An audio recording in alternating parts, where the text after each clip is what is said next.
like to share my fearless story with you today. I'm originally from Italy and I moved to UK to live with the man I loved. Our relationship and then marriage didn't work out, and so I had to face divorce. At the same time, I was also made redundant at work, so I had to face a career change as well.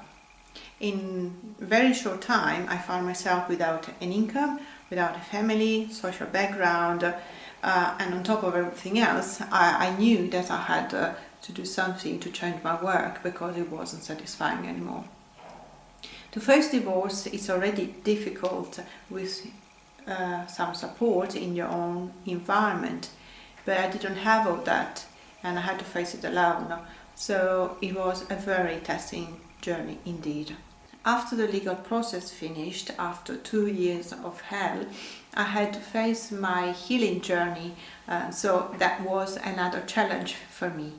In the middle of all this, I came across the opportunity to join an expedition to go to Antarctica to face fears and limiting belief, and I decided to enroll.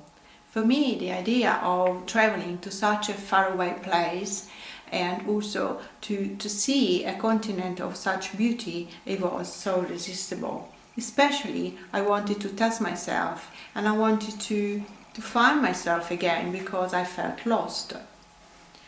So I enrolled, and when I went on the journey, I was tested indeed, and I tell my whole story and what happened down under in the freezer of the earth in my book Antarctic Odyssey, A New Beginning.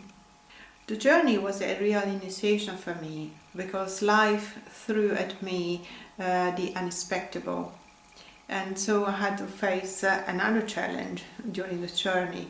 After coming back from Antarctica, I also traveled on my own through Patagonia to see the Andes in Argentina and in Chile, and I even went to Easter Island.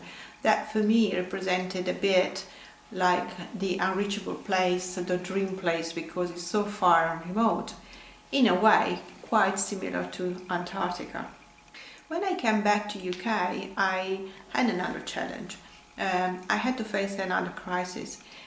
If I had found part of myself that I've lost on the way while traveling, when I came back to my normal environment, which was in UK, I couldn't find myself. So that was another challenge, and so I started another soul searching process.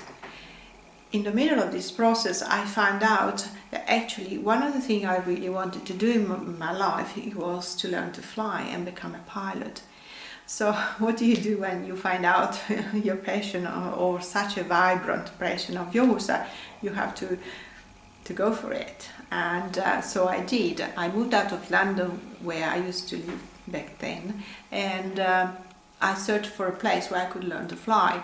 Also, at the same time, I had to decide what was that I wanted to learn to fly, and that was another challenge in itself. But by serendipitous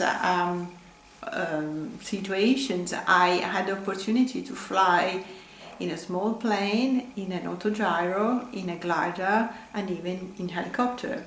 And that kind of helped me in my process of becoming clear on what I wanted to learn to fly. At the same time, I also became clear of my life call, which is empowering women and by educating them to the feminine awareness, the feminine consciousness, and how it operates in the female body. So again, that was another challenge in itself because I had to find out how to put this into actions. But again, when you found out a passion of yours, you have to act upon it. You can't just leave it. It's a challenge and it's also a pleasure on the other side, but you still have to go through the fear process that always comes up. By choosing my dreams and saying no to a life that wasn't fulfilling me anymore, little by little I I am becoming a flying inspiration, a real flying inspiration, and also the woman that always wanted to be born as Gabriella Guglielminotti Trivel is coming up.